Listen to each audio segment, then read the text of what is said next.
Hey there, everybody. Welcome back to Co-op Couch, the Arnies gaming series. I'm Austin Terry, and as always, I'm joined by my player 2, the one and only Mr. Matt Johnson. Matt, how you doing, buddy?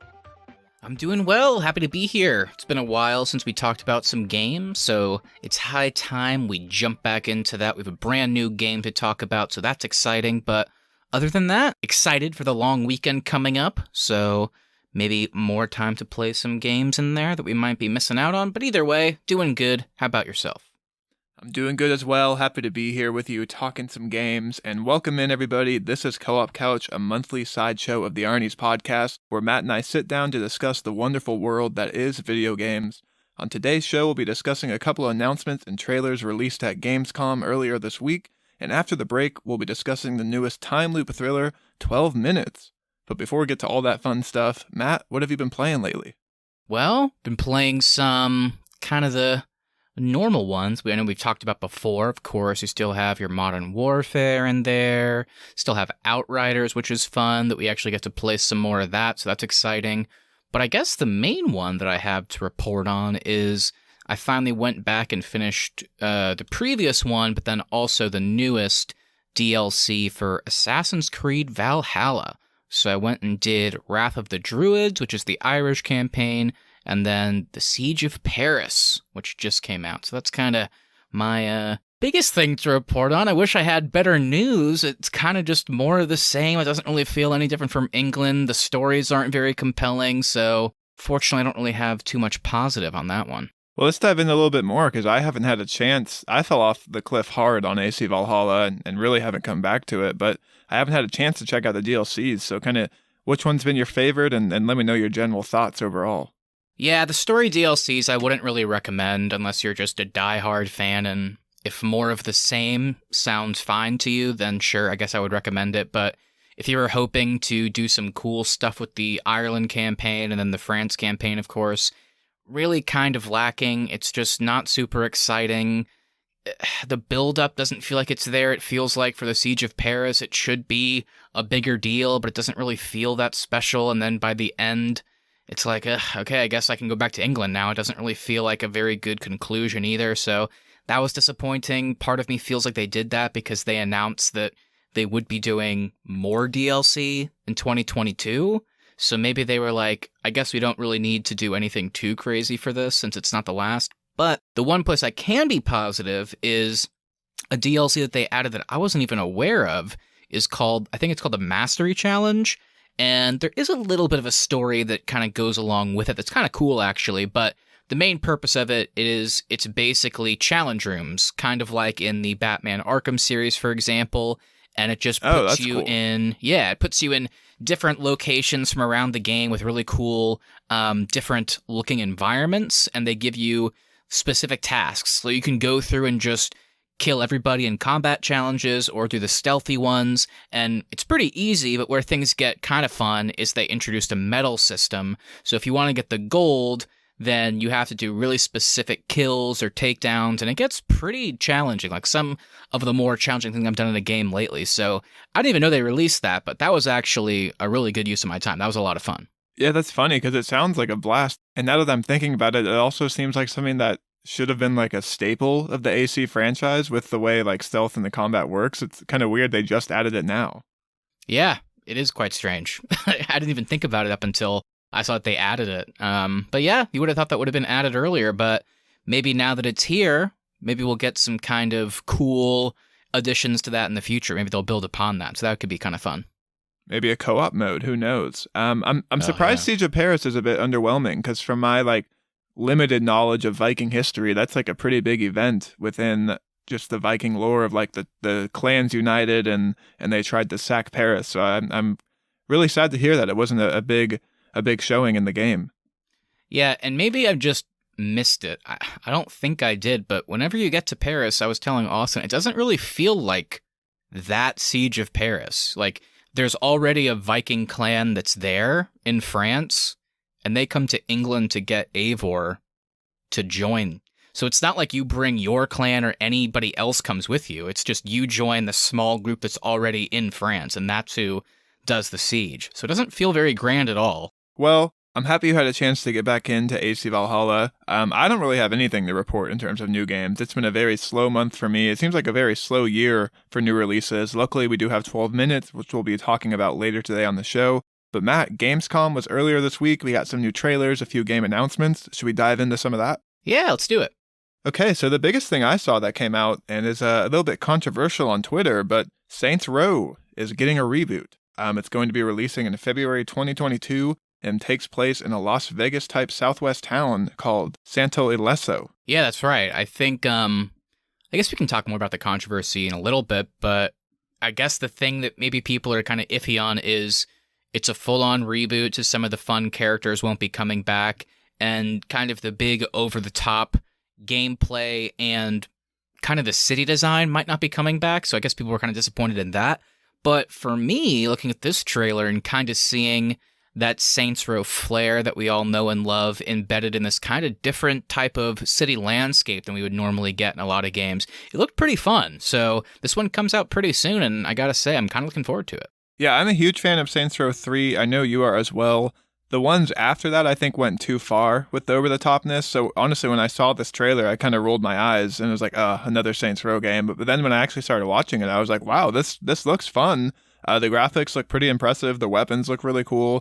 The new characters, one of them wants to be a chef or something, which is kind of unique. So I mean, it looks like they're still going to bring that kind of fun, witty humor that Saints Row is known for, but it looks like they're kind of going back to the more grounded type story as much as they can.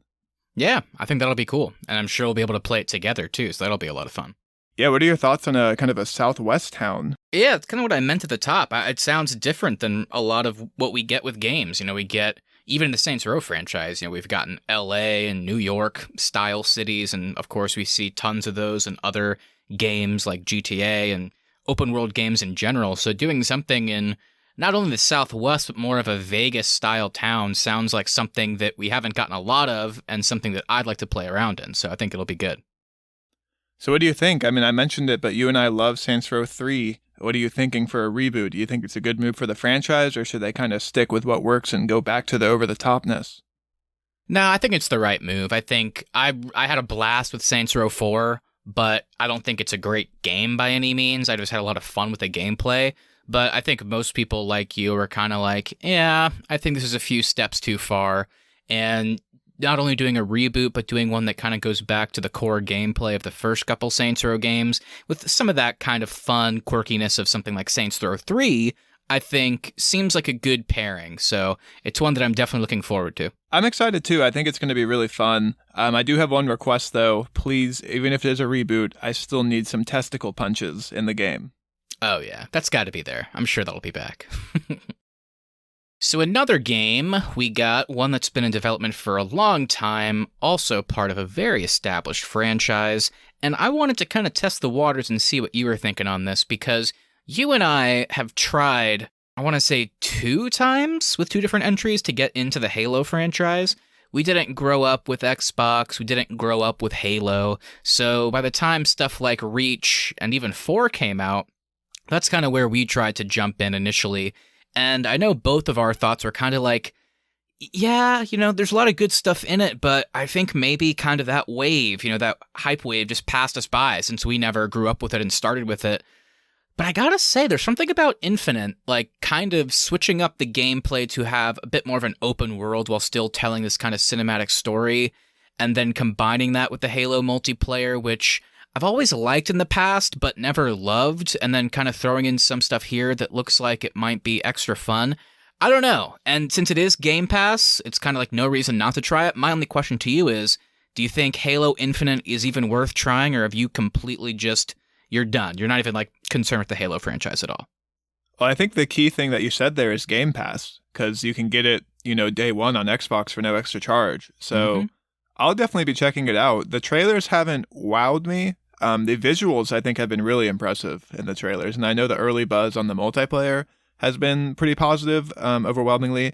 I just am not a big, multiplayer shooter guy. I love the battle royales and all that stuff, but the Call of Duty multiplayer, the traditional and the Halo multiplayer has never hooked me, and that is, the big selling point for this franchise. So for me, I need there to be a strong story, and the past few additions to this franchise have really not delivered on that.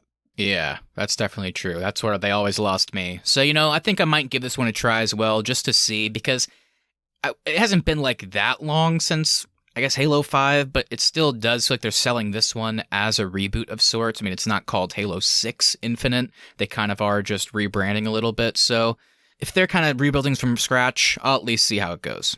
I think the last time you and I had the most fun with this franchise was doing the co-op story in Halo Reach. Yeah, I don't know if there will be at launch, but I know that they will have that in the future. But yeah, doing co-op or just being able to do like the Forge mode, I don't know how big of a part that'll play in something like this, and just trying out other people's maps was always a source of enjoyment. So, I think there'll be stuff that we could get into. It's just that story has to be at least there to kind of keep us on board for a little bit in the initial days. Well, we do have another tentpole shooter that got some more release date news, and that is Call of Duty Vanguard. I think this is like number 18 in the franchise or something like that, some crazy number. But yes, Call of Duty Vanguard did get a release date, and it showed off a trailer for a new Stalingrad-themed level. The game itself is coming out on November 5th. It takes place in kind of the winding down days of World War II. And the single-player campaign is supposed to tell the origin of special forces and take place in 4 theaters of World War II, the Pacific, France, Russia, and North Africa. This is a tough one for me. I like Call of Duty, and it's kind of the thing you talked about a minute ago. We don't come to these franchises for just the multiplayer. The story needs to be fun. The other modes need to be great. It's why Modern Warfare really worked for me, because I loved the story. I loved how it was kind of a reboot, but also seemed to be in the universe of the past a little bit.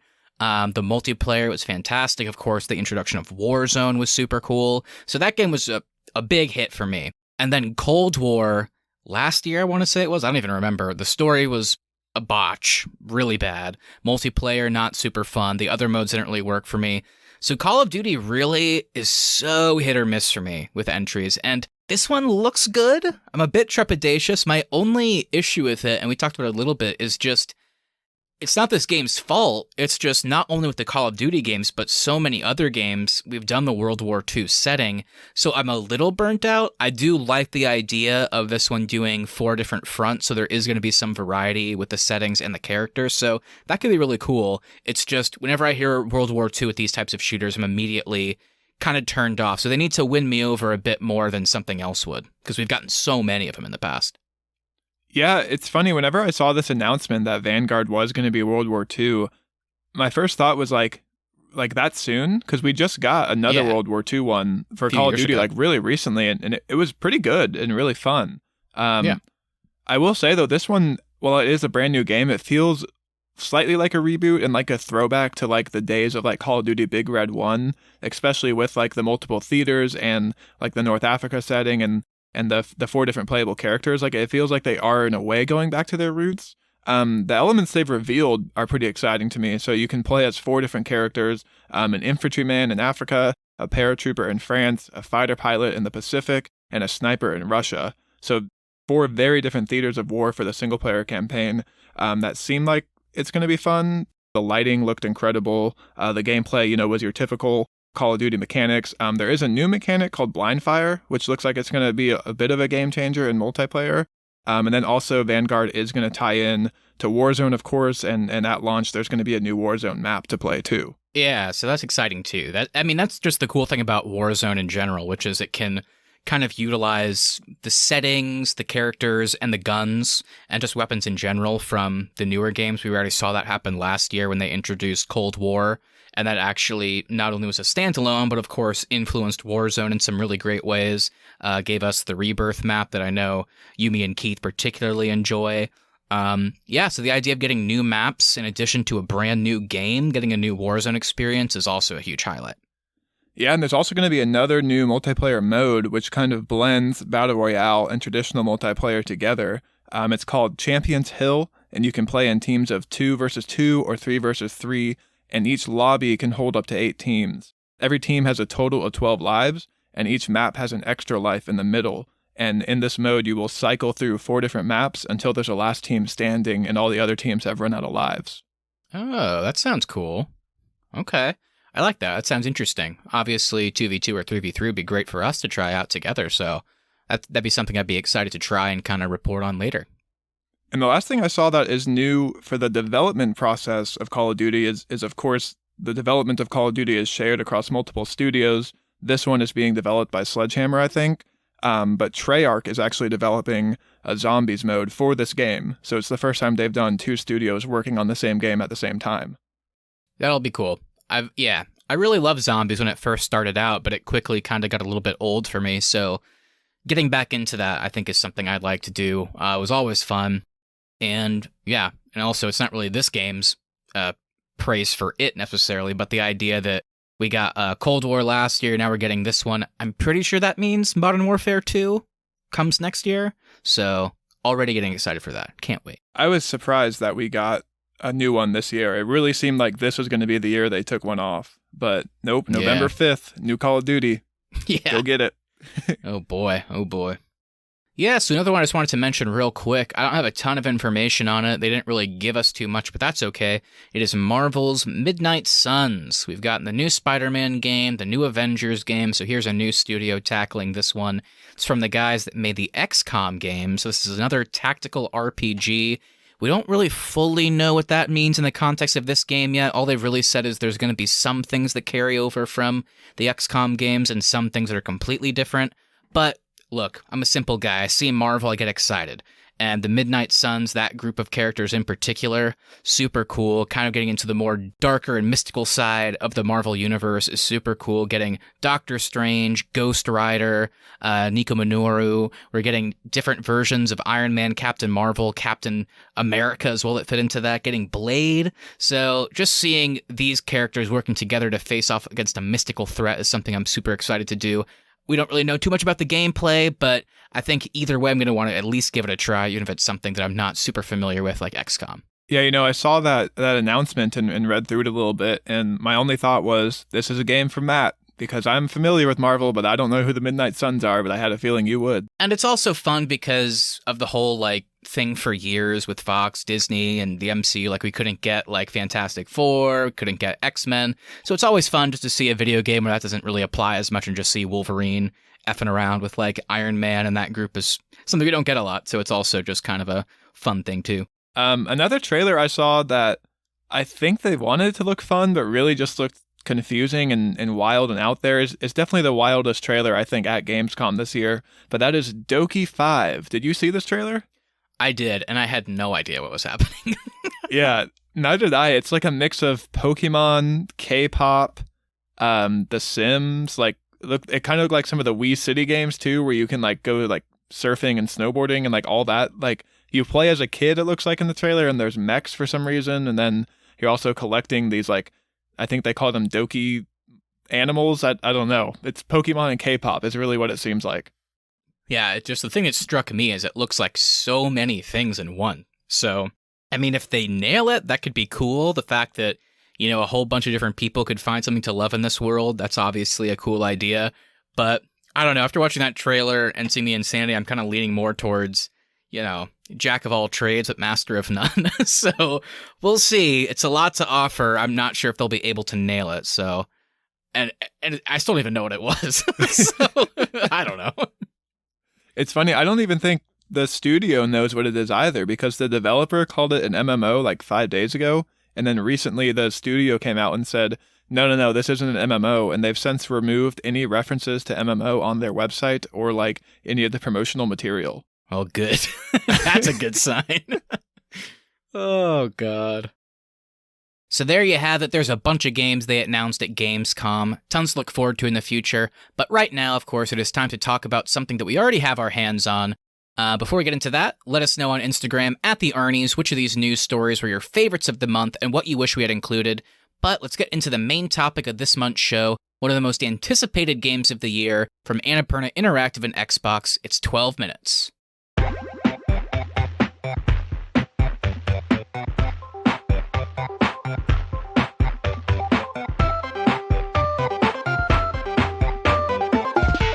Okay, Matt, why don't you tell me a little bit about it? What is 12 minutes? Yeah, so to put it pretty simply, 12 minutes is a time loop-based game. You play the husband who comes home from work one day, is interacting with his wife when he gets home, and a few minutes into their initial conversation where she's excited to give some news, we get a knock on the door, and it's our old pal Willem Dafoe playing a cop, and he inevitably kind of puts you both on the ground and ends up strangling you, and you don't know why, but then you wake up at the beginning of the 12-minute loop once again, and it's your job as the husband to figure out why is this cop saying that my wife murdered somebody? Why is he trying to kill me? So you got to figure out what to do, and that's kind of all they really leave you with in that beginning. There's a lot more you got to figure out on your own. It kind of doesn't really hold your hand too much. So that's 12 minutes. How are you going to solve this puzzle, and how will we get out alive? Also important to note, just for anybody that hasn't played it or really heard of this game,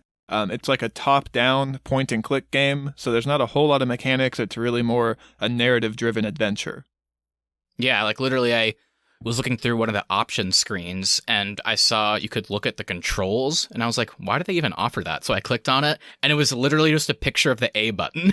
It just said, like, you know, you just use that for everything. Use it to move, use it to access stuff, use it for your menus. I was like, okay. So we've got some big names in the cast here. Like you said, James McAvoy, Daisy Ridley, Willem Dafoe.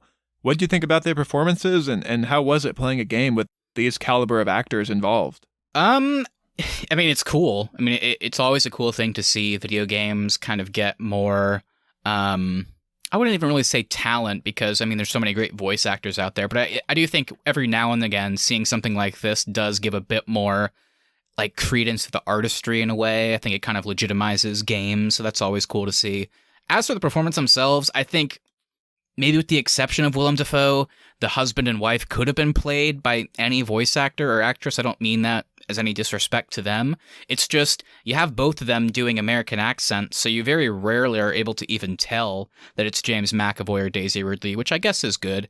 As for the way they use the actors, I thought for the most part it was good. My only major thing that I didn't love is the way dialogue works in this game is you're hearing a lot of the same stuff over and over again, but sometimes you do have the option to ask new questions, and just with the way they do that, it kind of leads to some unintentionally funny moments at times where it's like you might be asking your wife a very serious question, and then you'll get an answer that kind of fits that tone, or you'll maybe say something that like really upsets her and she'll get angry, but then like the next question will just be like, all right, let's sit down for dessert.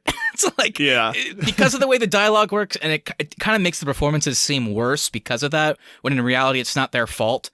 It's more of the writing. So I think the performances are good in short, but the writing doesn't always give them the best to do. And then, of course, you have Willem Dafoe, who sounds like Willem Dafoe, and he's always great. So, yeah, he was good. Yeah, I think Willem Dafoe's a standout. He's pretty terrifying, too, in the opening moments of the game. Like, I was very nervous every time Willem Dafoe showed up at my door.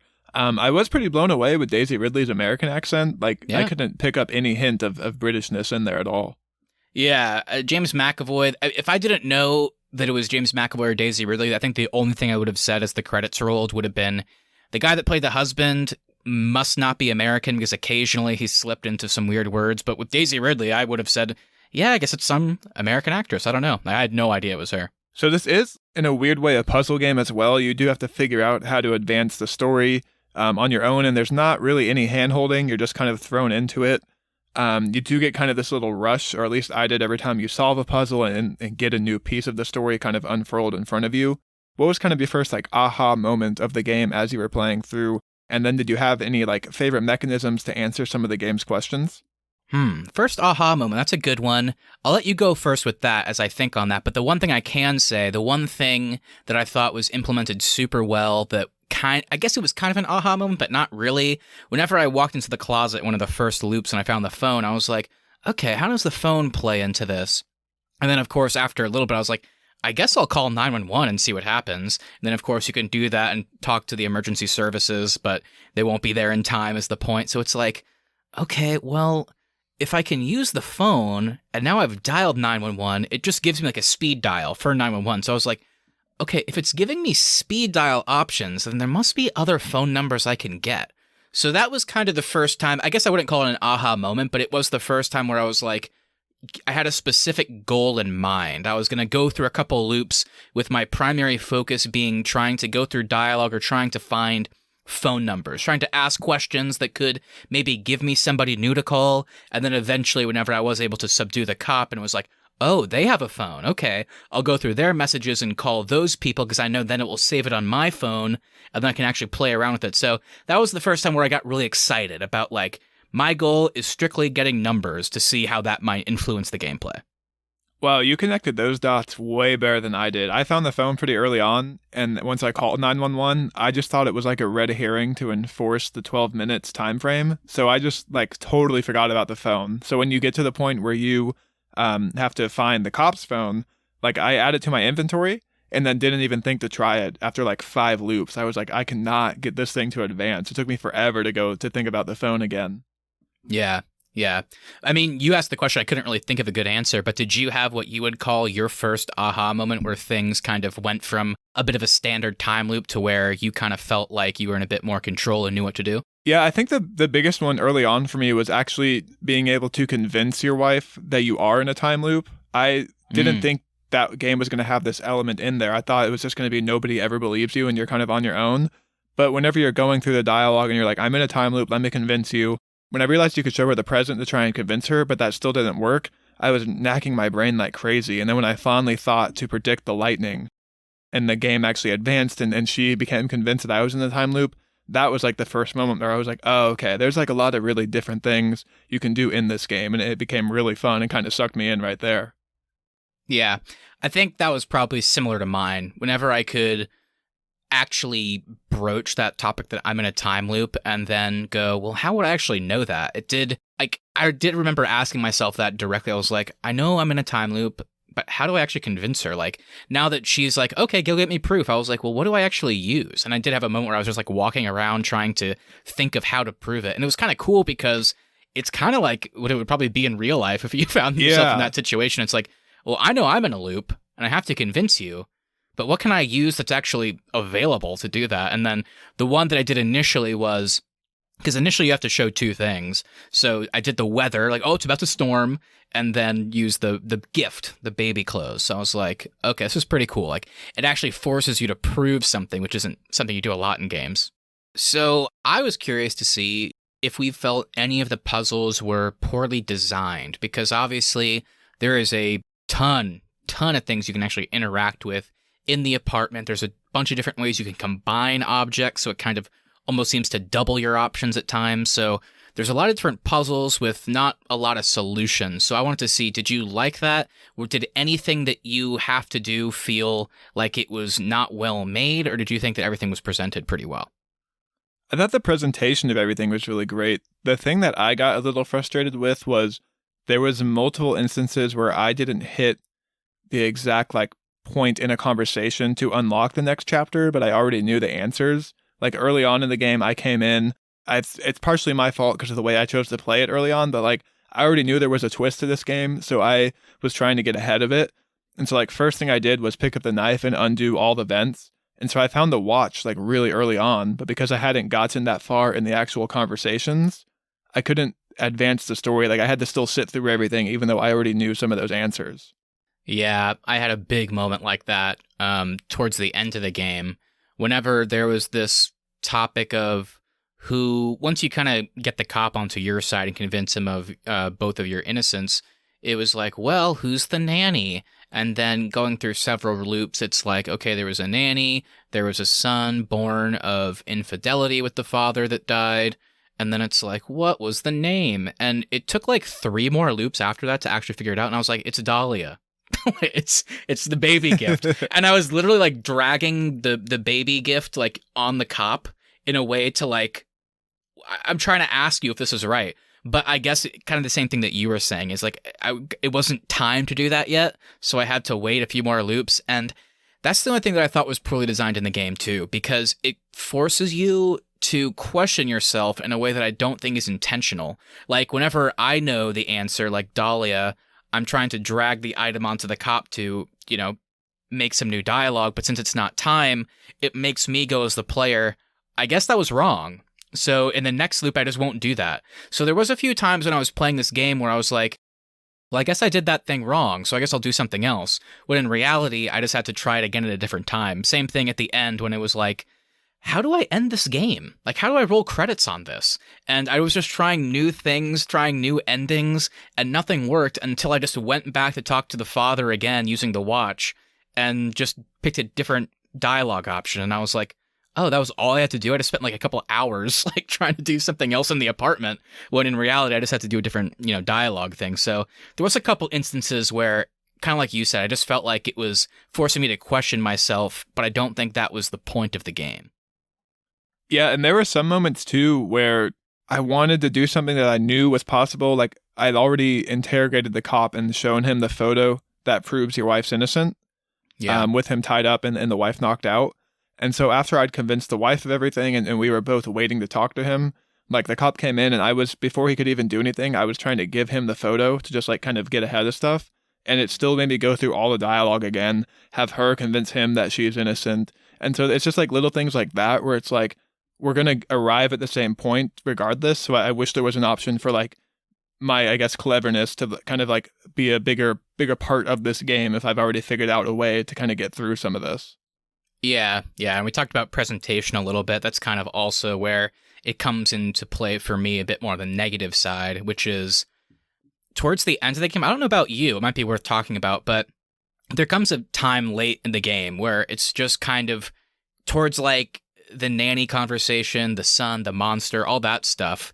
You don't do all that in one loop. So you're basically talking to your wife up to a point, and then the cop comes in, and then you show like the photo, for example, like you said, like you'll show a new item, and then that will lead to a new dialogue option. Then the loop starts again, and you mention that new dialogue option to your wife, and that opens up a new thing. But then you have to wait for the cop to get there, and then say that new thing to him. So towards the end, like there was just like a few loops where it felt like it could have all been condensed into one loop, like one conversation. I totally agree. Yeah, you had to wait for the cop to come in, do that. Next loop, talk to the wife about that. Next loop, talk to the cop about that. Next loop, talk to the wife about that, until you can show the baby clothes. And that was the only time of the game where I was like, whew, like, I'm not even stumped here. This is just, I'm just annoyed. Yeah, and up until that point, like, this game really sucked me in. Like, I played through it all, beat it all in one sitting. And up until that like final kind of closing out points, I was super engrossed. But then as soon as, like you're saying, you have to go through multiple loops just to get through new dialogue, that's when it was like really feeling like almost like chores, and it didn't become fun anymore. And so I think the way the game wraps up really takes away from a stellar presentation over like these 5 to 6 hours. Yeah, absolutely. I mean, we've kind of been jumping all over the place, but I definitely did want to bring it up because I think we both agree that it sucks you in right away in the beginning. But I was not expecting kind of, for lack of a better term, I guess, M. Night Shyamalan-esque twist in this game. Like, I thought the loop was the main thing and just find a way to stop it. But then when they introduced the whole, like, you are the child of the nanny, meaning you are your wife's half-sister, and then you're also theoretically the one that killed her father. So the cop is there to arrest her for the murder, but it was you and you're a sibling. It felt like a lot at once, and I wasn't expecting it in this game, kind of that weird type of twist. Did that work for you? Did that kind of break the immersion a little bit for you, or how'd you feel about all that?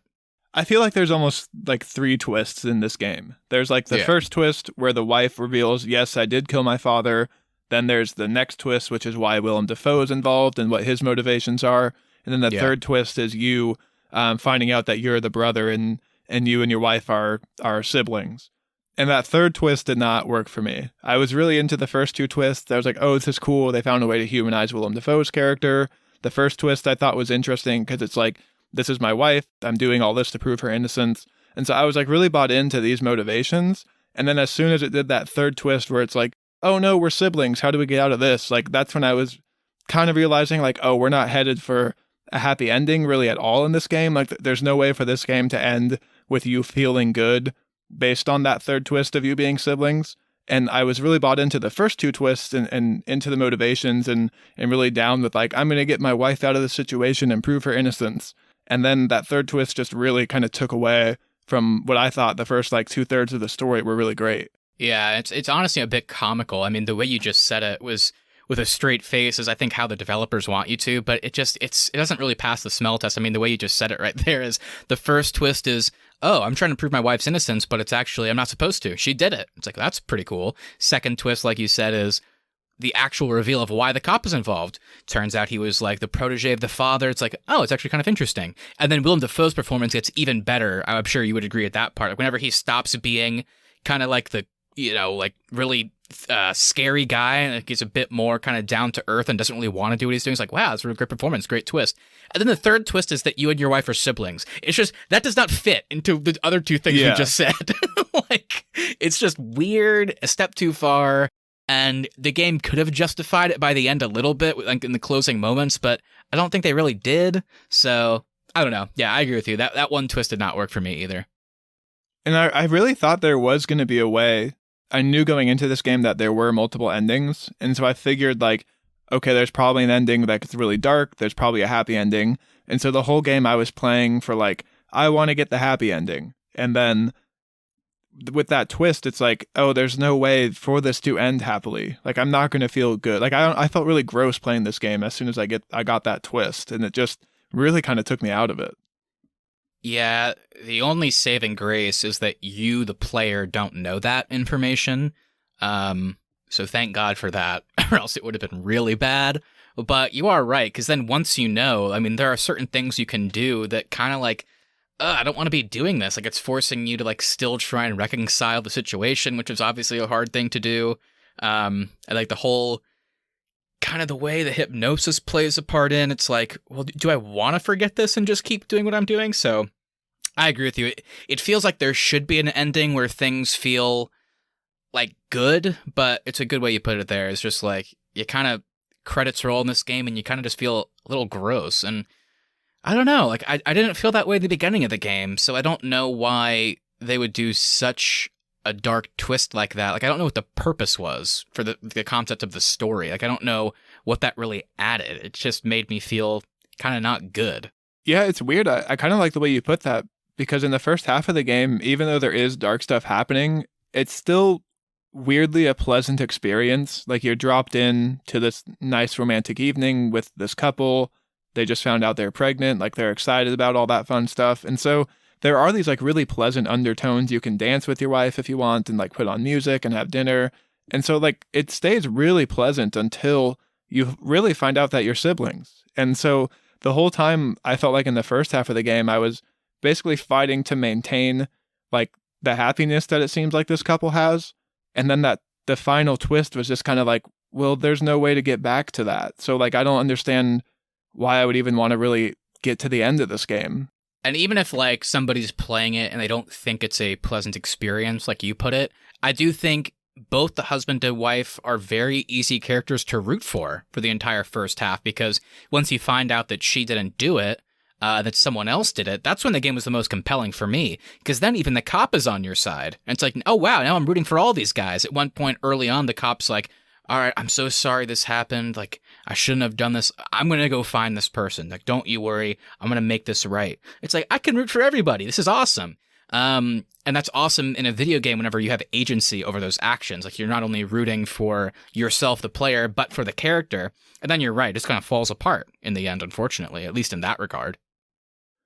Yeah, so I think we are going to get into the various endings here in a second, but I did kind of want to take a step back and just go through some of like, I guess we'll just call them like key mechanics, but basically the tools you can use to unfurl the story. So there's like sleeping pills, there's a knife that you can open events with, there's a phone, like you said, there's a light socket that you can use as a trap to kind of knock out the cop. How did you feel about all these little puzzle elements, and what were some of your favorite moments with these various tools? The one that took me way too long for whatever reason was the sleeping pills. And that was another thing that we talked about was, I know what to do with this. Like, I tried to put it in the food and it was like, no, I have to dilute it. I was like, okay, I'll put it in the water. And I did that and I was like, I can't get her to drink it. And then it never occurred to me just to drag like the cup full of sleeping pills like onto her so that she would just, I could offer it. It just didn't really hit me for whatever reason. Oh, I didn't even have to do that. Oh, okay. Interesting. Yeah, because for me, it took me a really long time. It took me a few loops to figure that out.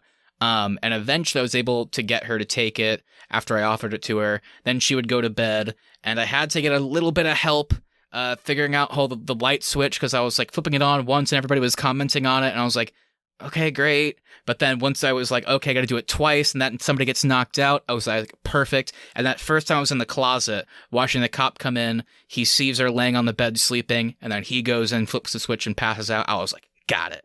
So that's what it did for me. But I mean, it sounds like you did that differently, and that's a big turning point in the game, that moment whenever you kind of are in charge and you're in control over the cop for once. So how did you kind of reconcile that and make that happen? Yeah, thinking about it now, the way you did it by physically giving her the cup probably would have saved me a ton of time in the intro, because the way I did it every time, I never did it differently, as I came into the apartment, started the conversation, told her, like, let's have dessert. And then I would take the cup, go into the bathroom, close the door, lock it, fill it with water, sleeping pills, and then I would put it on her placemat at the dinner table, and then we'd go through the conversation while we're eating dessert, and she would drink her glass of water while she's eating dessert, and then she'd say, oh, I don't feel good, and she'd go to sleep. So I would sit through that whole intro every time I went through this loop, but if I'd just given it to her, probably would have worked out better. So that reminded me of something else that's pretty cool. And I tried that a few times. Like, I just put the sleeping pills in it, put it at her place, but she would never drink it. She would eat the dessert, but she wouldn't take a sip. And I was like, why is that happening? I guess I should just watch her during a loop to see what happens. And for whatever reason in mine, I finally picked up on it that she had her own cup next to her while she was reading, and she would go fill it up and take a drink from it. And I was like, maybe she's just not thirsty in the loop where I'm trying that because she just took a drink. So what if, and then I walk in on the loop, I picked up both of the glasses, so they're both in my inventory. Yeah, that was my first step every time. Yeah. And then I walked in, filled it up, and then she comments, where are the glasses? So then whenever I offered it to her, she drank it because she was like, oh, I needed water, I'm really thirsty. But it sounds like because you picked up both of them, then she was thirsty so that she would just drink at the table. So yeah, that's another thing that took me a while to figure out. Like, she was drinking on her own, so if I take both of the glasses, then she can't drink in the loop, and then I can just give it to her, so... It's funny, too, because it's a little thing, but if you have both the glasses while she's setting the table and you don't put them out, then she just kind of comes up to you and says, hey, could I get some help setting the table? Yeah. She'll compliment you or thank you if you do help her. So, yeah, pretty cool. Some good details, obviously, in a game that is this small scale. It's nice to see the attention to detail there. Were you ever concerned about making too much noise in your apartment? Like, I always made sure I had the radio turned on and the front door closed and locked. I think at one point I was also convinced that the neighbors would play a role, because in the literal beginning of the game, whenever you walk by, I tried to open the other two doors and made some noise, a baby started crying, and it was like, oh, sorry, neighbors. So I was like, maybe there's a way to contact the neighbors for help or something.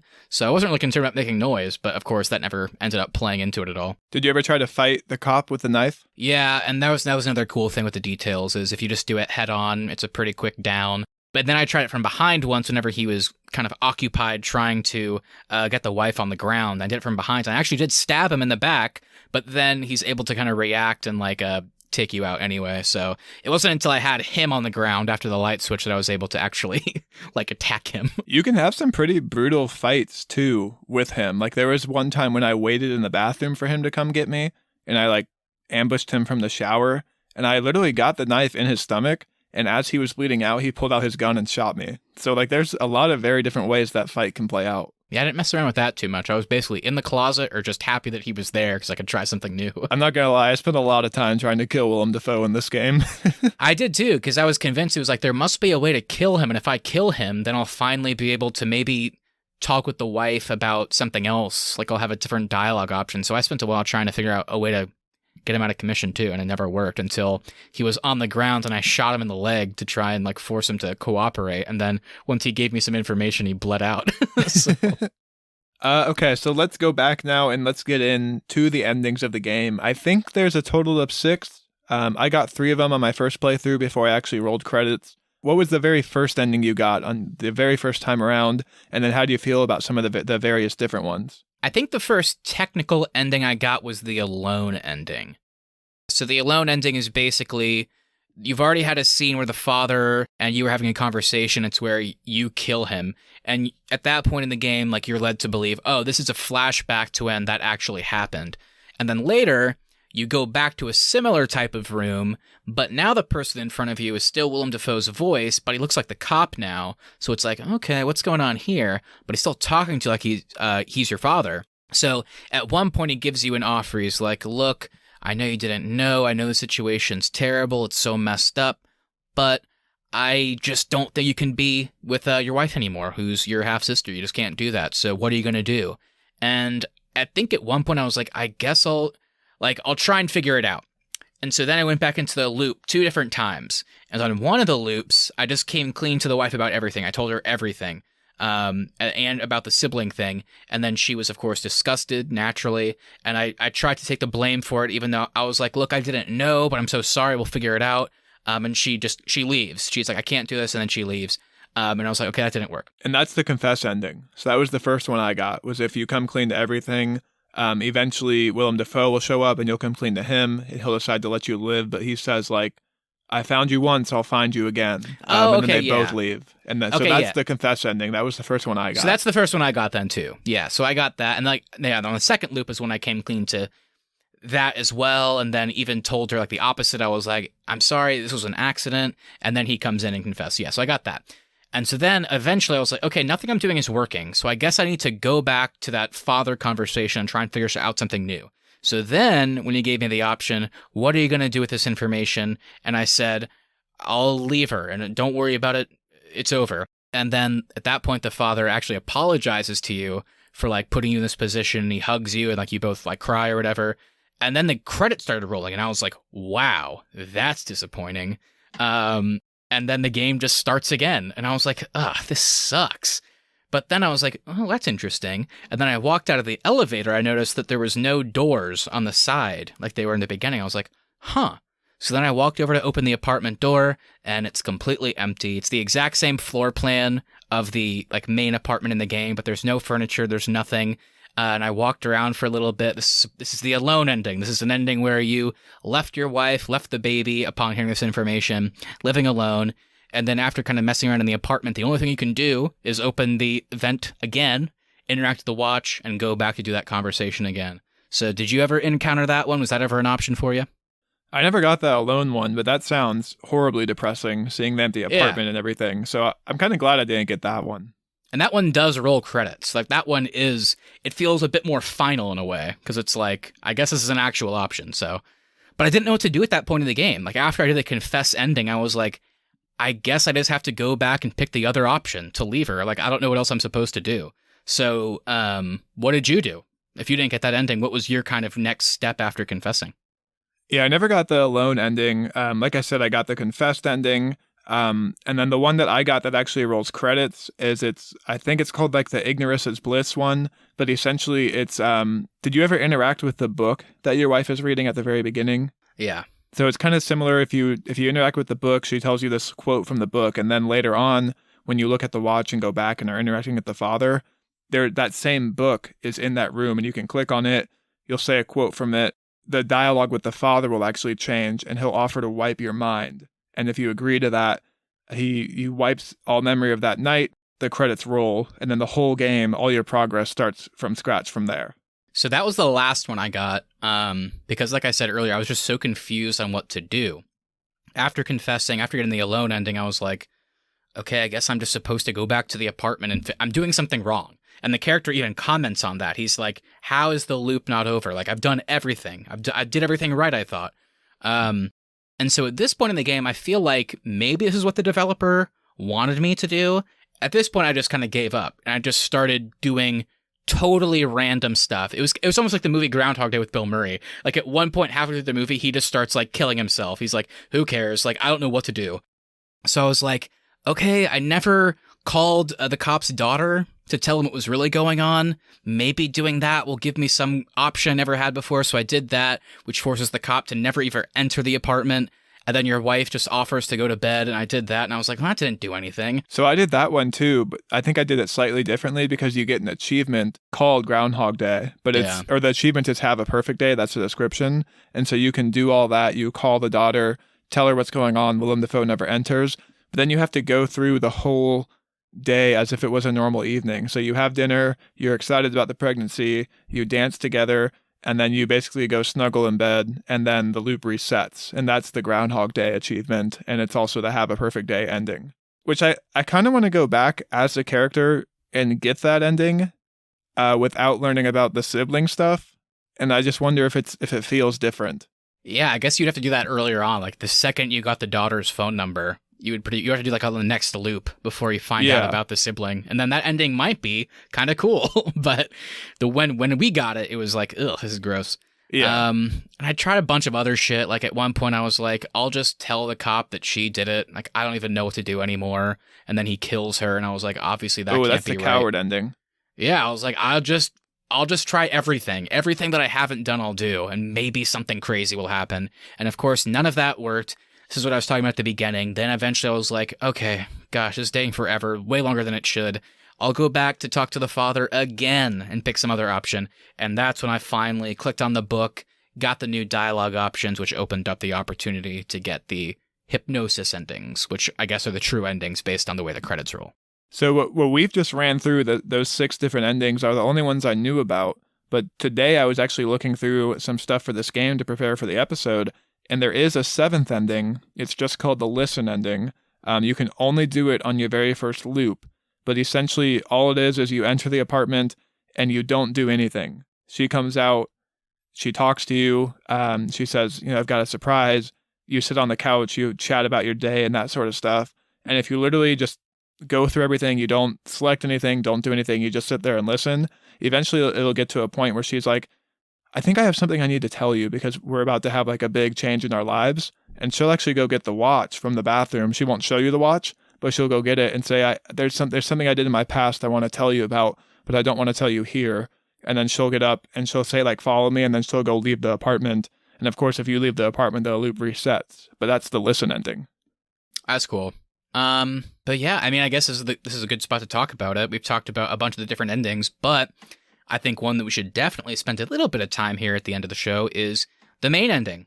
The one that we talked about there with the hypnosis. Was that satisfying? What was kind of your read on it? Obviously, the way credits roll there is definitely a bit more grand. It feels more official, feels like the true ending, if you want to call it that. So the idea of you're receiving all of this information, and then the idea is just get hypnotized to forget. And then at that point, I guess the idea is either the loop starts anew, or maybe the character will just do ignorance is bliss, like you said, and go about their life. I don't know. What was your read on this whole situation at the end there? It almost felt too like supernatural for this story. Like even though it is a time loop, it just really took me out of it. It also opens up just so many random plot hole questions. Like, okay, if the dad is hypnotizing me, is the dad actually alive? Was he never killed? Why would I forget this? And how is it that the only person I met in New York is my half sister? Like, it just opened up so many questions that never got explained. And so at the end of the day, I was just left with kind of more questions than answers when the credits actually rolled. Yeah, so the way I understand it, I could be wrong, but I think the idea is that nothing that we saw happened. There are some things that did happen in reality, if you want to call it that, and it seems like these two half-siblings got married, they got pregnant, and then the father comes to the son and is like, this is a fucked up situation, here's what's going on, your siblings. It's like, oh my god, I can hypnotize you, and you can, like, we'll just move on. Ignorance is bliss, we forget about this, or you can just leave her, do whatever you want. And the loop, the whole thing of, like, the husband coming home from work, going through the motions with the wife, finding out this information, and then having this cop come in that looks exactly like the dad is supposed to be, like, the interference that you're having. So I think the idea is none of it is real, except for that last scene in that sunny room with you and the father where he's going to hypnotize you. And then, like, the presentation of the actual game, like, going through the apartment and all these loops is just you trying to... Like, cope with that, yeah. That's the idea. I don't think it's satisfying either way, though, like you said, unfortunately.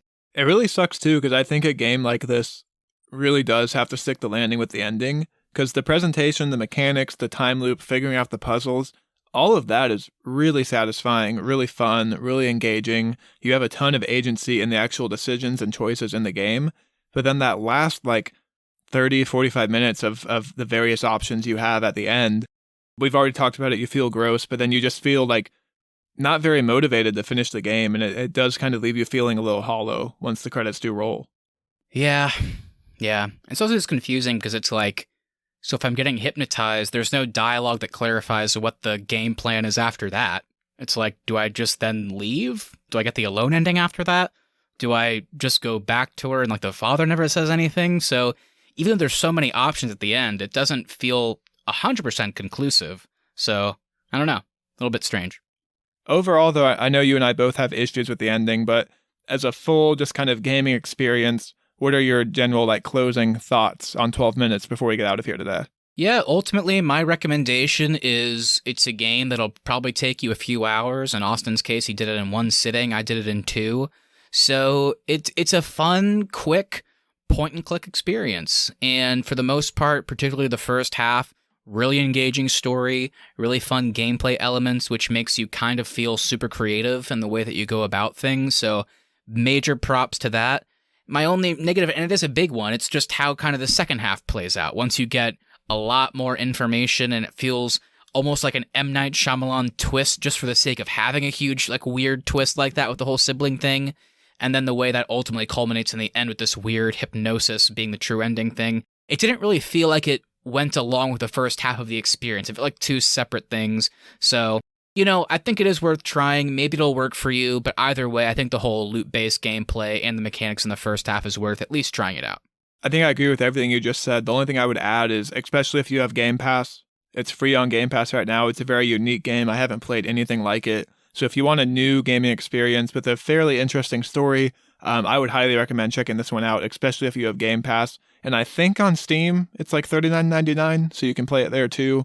But for just kind of a unique time loop creative experience, I think it's still definitely a game worth checking out. For sure. Totally agree. Okay, Matt. This game has a time loop.